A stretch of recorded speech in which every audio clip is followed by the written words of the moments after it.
Live from New Delhi, you're watching DD India Live, India's voice to the world. I'm Lipakshi Khurana, coming up in the next 30 minutes. Syrian government announces a new ceasefire after deadly clashes in the Druze city of Sweda. Israel holds situational assessment at Syrian border. UN Security Council to meet today.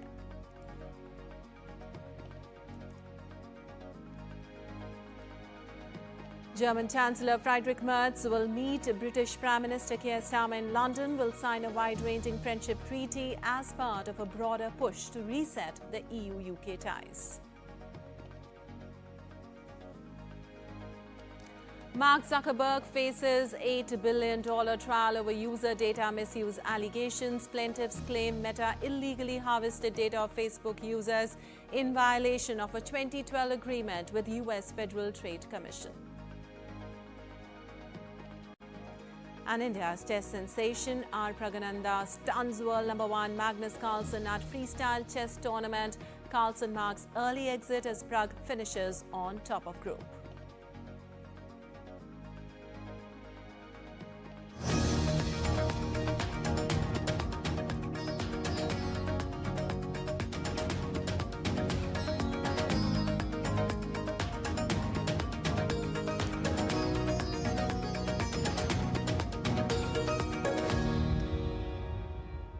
Well, on to the details now. Syria has announced that its army had begun to withdraw from violence at Sweda after a U.S. call for government forces to leave the majority Druze southern city.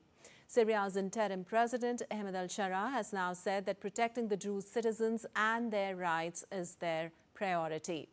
In his first televised statement after the powerful Israeli airstrikes on Damascus on Wednesday, Shara addressed Druze citizens, saying they reject any attempt to drag Druze into hands of an external party. He added that the Syrian people are not afraid of war and are ready to fight if their dignity is threatened.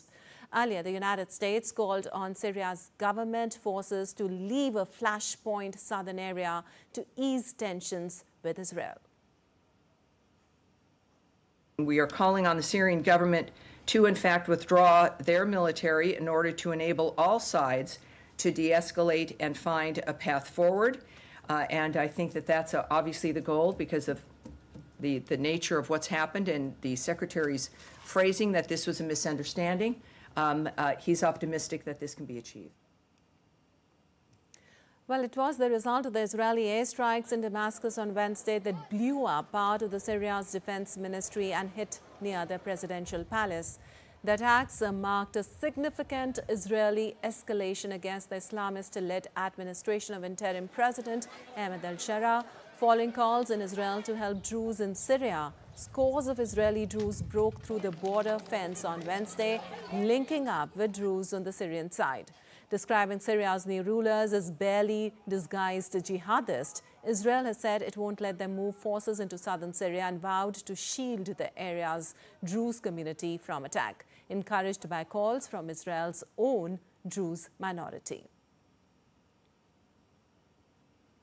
Meanwhile, the United Nations Security Council will meet on Thursday to address the conflict. United Nations Secretary General Antonio Guterres condemned Israel's airstrikes on Syria on Wednesday and called for an immediate cessation of all violation of Syria's sovereignty and territorial integrity. While Israel's ambassador to the UN, Danny Danon, said Israel will continue to act resolutely against any terrorist threat on its borders. And German Chancellor Friedrich Merz will travel to London on Thursday in his first visit there since taking office in May.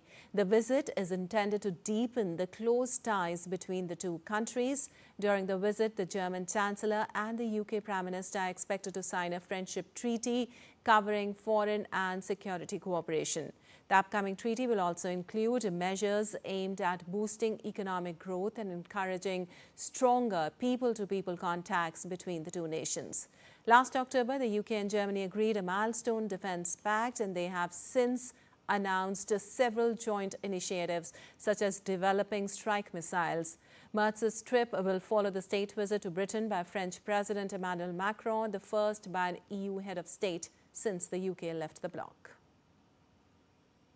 And a group of 20 finance ministers will meet in South Africa from Thursday amid trade tensions, a global economic slowdown, and Washington's threat to withdraw from multilateral organizations.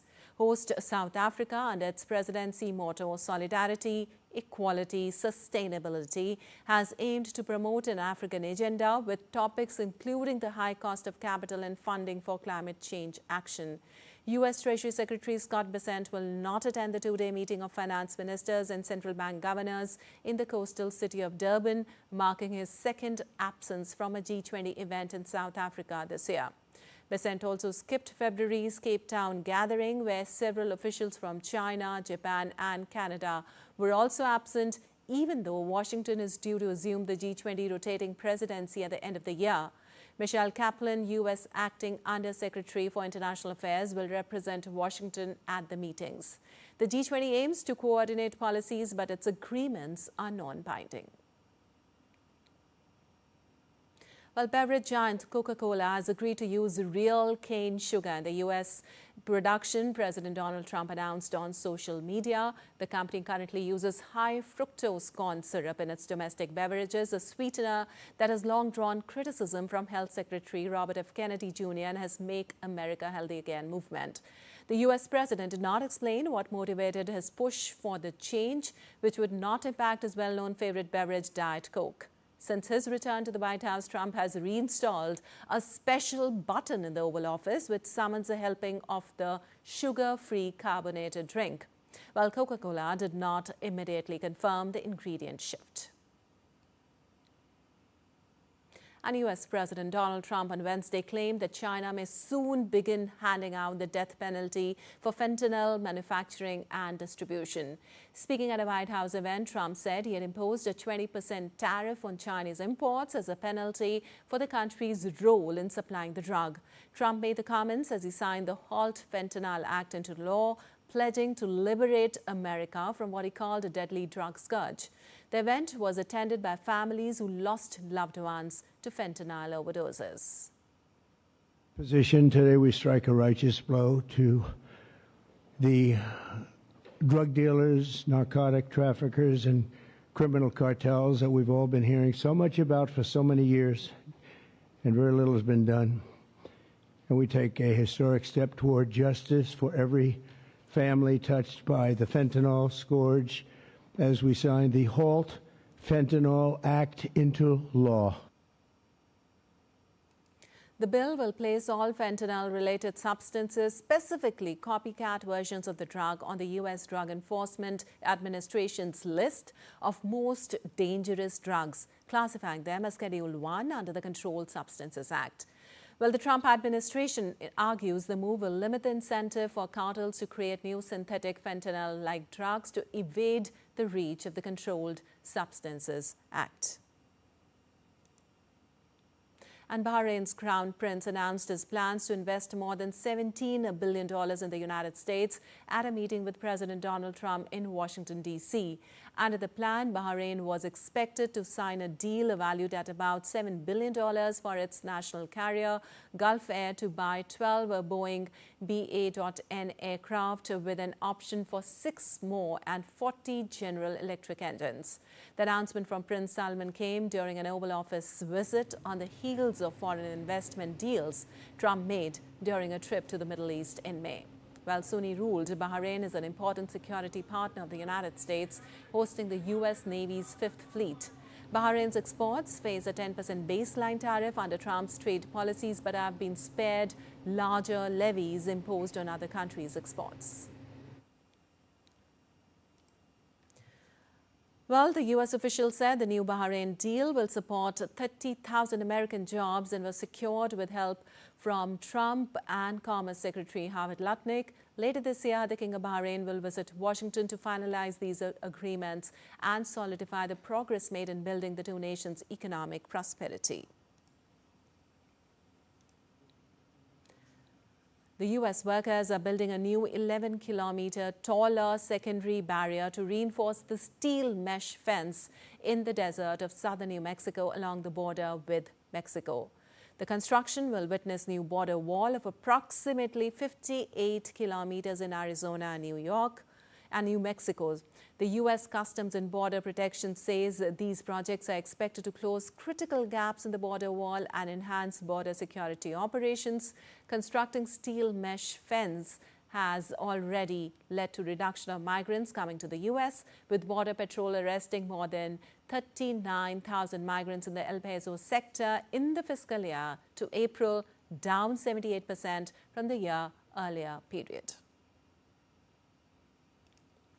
And in Bangladesh, at least 4 people were killed in attacks and clashes over a rally organized by the National Citizen Party in Gopalganj district, the home district of Sheikh Hasina. Some 20 to 25 people were injured in the clashes that erupted amid political tension in the area following attacks on a rally organized by the NCP to mark the first anniversary of the July uprising. The government on Wednesday imposed a curfew in Gopalganj district amid heightening tensions. The curfew will remain in force till 6 p.m. on Thursday amidst heavy deployment. And humanoid artist Aida Robot has created a portrait of King Charles, showcasing her latest artistic work. The artwork, called Algorithm King, follows Aida's other royal portrait, Algorithm Queen, depicting Charles' mother, the late Queen Elizabeth, which was created to mark her Platinum Jubilee in 2022. It is created using Aida Robot's advanced AI algorithms, a robotic arm using oil on canvas and the camera in her eyes, according to a press release. Algorithm King was unveiled at the UK mission to the World Trade Organization and United Nations in Geneva during the 2025 AI for Good Summit. And still to come in this edition of DD India Live. DRDO develops Akash Prime air defense system to thwart multifarious air threats. Indian Army carries out successful trials at over 15,000 feet in Ladakh. 75th anniversary of American comic strip Peanuts was celebrated with set of 8 new stamps.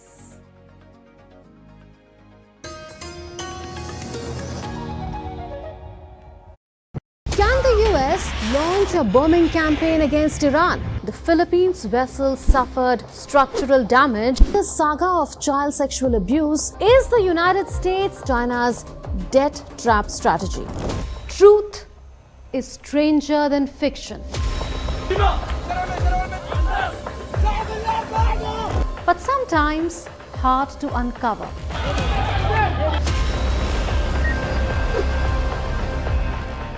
Trust us to tell the truth, unadulterated and pure, of every story that matters to you. That's exactly what save your. You read between the lines, cut the clutter, and connect the dots to get you the full picture. Watch Connecting the Dots at these times with me, only on DD India.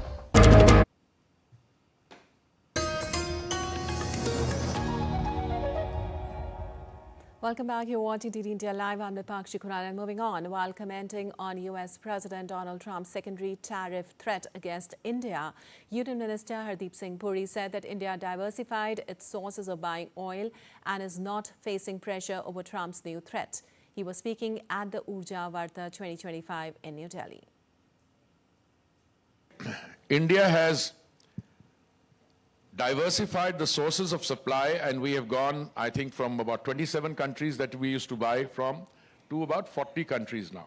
In the last 10, 11 years, 16% of the growth in the energy markets, crude oil, has come from India. Yeah. And if you believe in the analysis of the International Energy Agency, a very credible analysis, that in the next 2 decades, 25% of the global growth is going to come from India. If more and more people were to buy from the other OPEC sources, you know what would have happened? Prices would have gone up minimum to $130, $140 a barrel. And moving on, in a significant development, the Indian Army on Wednesday carried out successful trials of the indigenously developed Akash Prime air defense system at an altitude of over 15,000 feet in the Ladakh sector. The trial was carried out by the Army Air Defense along with senior officials of the Defense Research and Development Organization, which has developed the system. During the trials, the surface-to-air missiles registered 2 direct hits against very fast-moving target aircraft in the very high-altitude area in a rarefied atmosphere. The Akash Prime system would form the 3rd and 4th regiments of the Akash Air Defense System in the Indian Army. In comparison to the existing Akash system, Akash Prime is equipped with an indigenous active radio frequency seeker for improved accuracy. Other improvements also ensure more reliable performance under low temperature environments at higher altitudes. A modified ground system of the existing Akash weapon system has also been used. And as Bolivia intensified its campaign against measles, India sent measles and rubella vaccines to the Central South American nation to support it in managing the outbreak of the disease. India dispatched a consignment of 300,000 doses of measles and rubella vaccines along with ancillary supplies. This aid is part of India's commitment to supporting its allies in the global south. These vaccines will allow Bolivia to commence the next phase of mass vaccination and expand coverage to protect children between the ages of 1 and 14. And strengthening India's efforts towards self-reliance in the defense sector, the production in Uttar Pradesh Defense Industrial Corridor, situated in Lucknow, began. On the private sector, PTC Industries Limited and Aerospace playing a vital role in making India self-reliant in defense manufacturing. The highlight of the project is that the participation of both public and the private sector is being witnessed. In Lucknow itself, titanium and super alloy material plants are being started by PTC Industries Limited.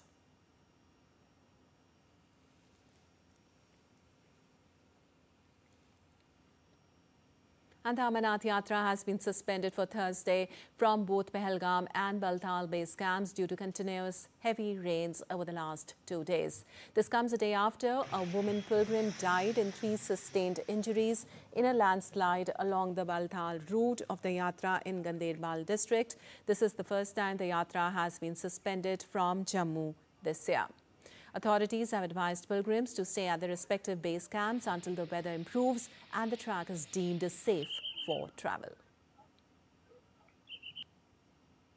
And amidst the landslide at the Baltal axis, Central Reserve Police Force's dedicated team will, with other sister agencies, carried out rescue operations, helping those in distress. CRPF remains always on the front lines for safety of the citizens, showcasing unwavering commitment.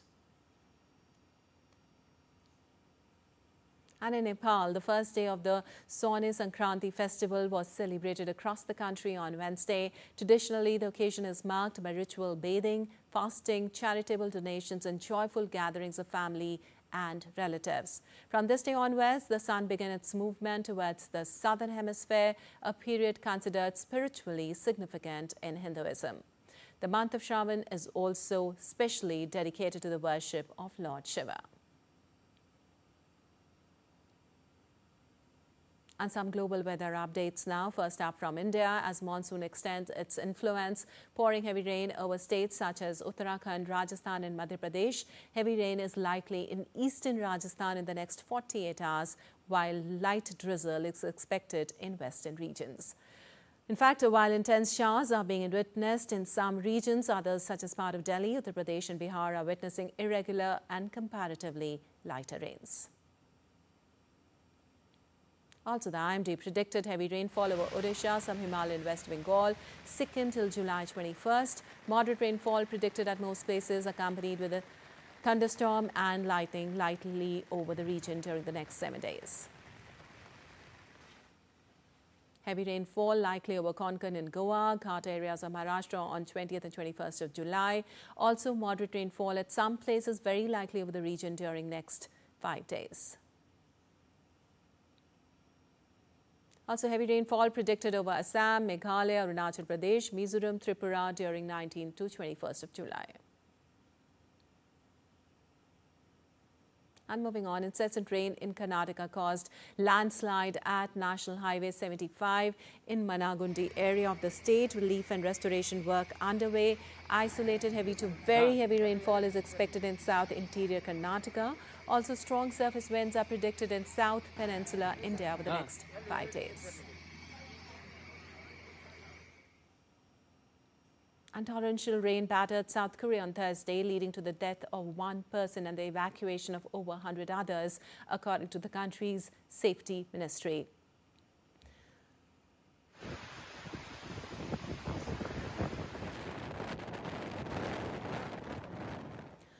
According to the weather officials, the western Syrian area was hit by rainfall peaking at 114.9 millimeters per hour, adding that this was the highest rate since 1904.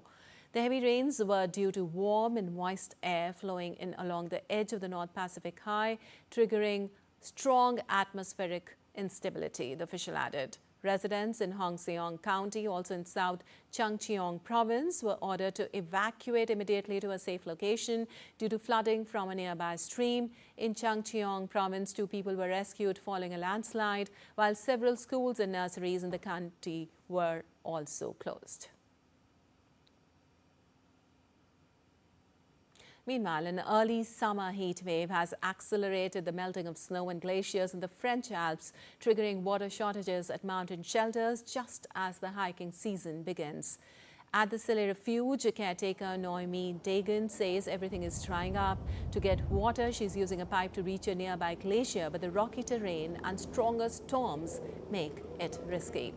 Scientists warn the Alps are warming almost twice as fast as other places, and many glaciers may disappear by the year 2100. Without snow cover, glaciers melt quicker. In Chamonix, France, often dubbed the mountain capital of the world, the shrinking Bossons Glacier reveals how rapidly things are changing in these fragile mountains. Our news just coming in. Over 50 people were killed in a massive fire that tore through a shopping mall in the eastern Iraqi city of Kut. The cause of the fire was not immediately known, but the governor said initial results from an investigation would be announced within 48 hours.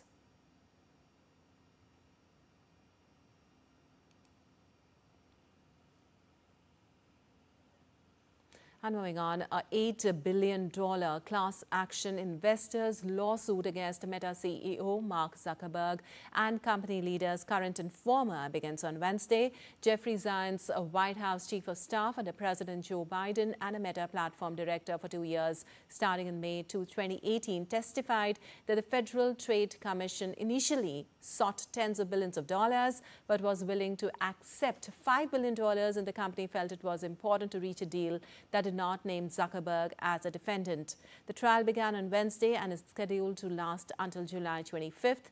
The case was brought following revelations that data from millions of Facebook users was accessed by Cambridge Analytica, a now defunct political consulting firm that worked for Donald Trump's successful U.S. presidential campaign in 2016.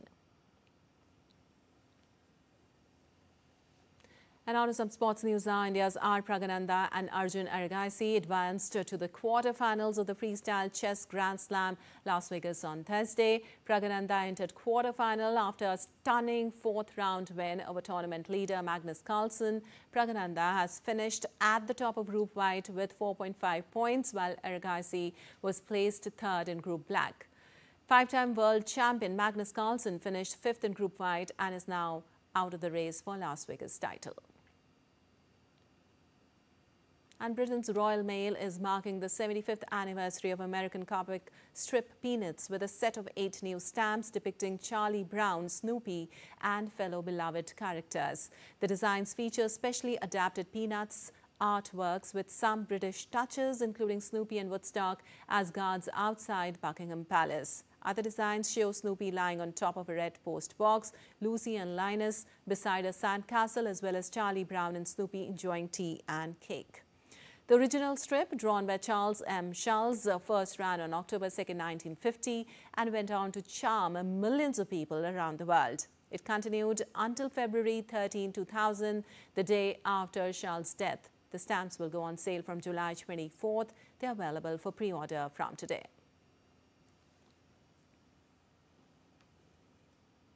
All right, that's all for this edition of DD India Live, but let us know your thoughts on the news of the day. For those on the go, you can get all the latest news and updates from India and across the world on the DD India mobile app. The app is available on both Android and iOS platforms. Scan the QR code on the screen to download now.